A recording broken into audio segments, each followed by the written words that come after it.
జగన్మోహన్ రెడ్డి ఒక విషయాన్ని అయితే చాలా బలంగా నమ్ముతున్నాడు. ఎవరైతే పాదయాత్రలు చేస్తారో వాళ్ళు ముఖ్యమంత్రులు అవటం ఖాయమని బలంగా ఫిక్స్ అయ్యాడు. చంద్రబాబు వైఎస్ఆర్లు పాదయాత్ర చేసి సీఎంలు అయిపోయారని జగన్ నమ్మకం. అందుకనే బుధవారం నాడు పార్టీ నాయకుల సమావేశంలో మాట్లాడుతూ ఇంకొక సంవత్సరంన్నర తర్వాత పాదయాత్ర చేస్తానని చెప్పడంతో క్యాడర్ షాక్ అయ్యింది. గత కొన్ని నెలలుగా జగన్మోహన్ రెడ్డి స్వయంగా జనవరి నుంచి ప్రజల్లో ఉంటాడని స్టేట్మెంట్ ఇచ్చాడు.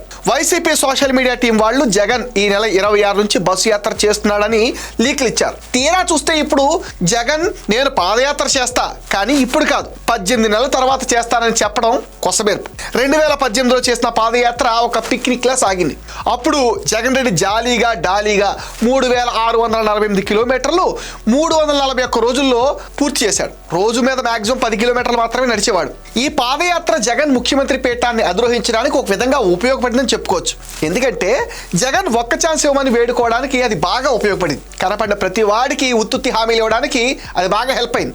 అప్పటి చంద్రబాబు ప్రభుత్వం మీద అసత్య ఆరోపణలు చేయడానికి కూడా అది బాగా కలిసి వచ్చింది. మరి ఇప్పుడు జగన్ చెప్పినట్లుగా 18 నెలల తర్వాత పాదయాత్ర చేస్తే జగన్ ప్రజలకు ఏం చెప్తాడు?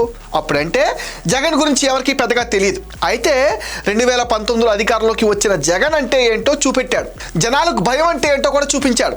ఒకటి మాత్రం పచ్చి నిజం, జగన్ రెడ్డికి బాగా తెలిసిన విద్య ఏంటంటే అబద్ధాలు అసత్యాలు చెప్పటం. అంటే చంద్రబాబు లోకేష్లు అవినీతి చేశారు అంటాడు, రాష్ట్రంలో హత్యలు మానభంగాలు పెరిగిపోయాయి అంటాడు, రాష్ట్రంలో అభివృద్ధి లేదు అంటాడు, ఉద్యోగాలు లేవంటాడు, అమరావతి నిర్మాణంలో చంద్రబాబు దోపిడీ చేశాడంటాడు, చంద్రబాబు పేదలకు ఏమీ చేయలేదంటాడు. ఇలా అబద్ధాలు అసత్యాలే ప్రధాన ఎజెండాగా జగన్ పాదయాత్ర ఉండటం అయితే ఖాయం.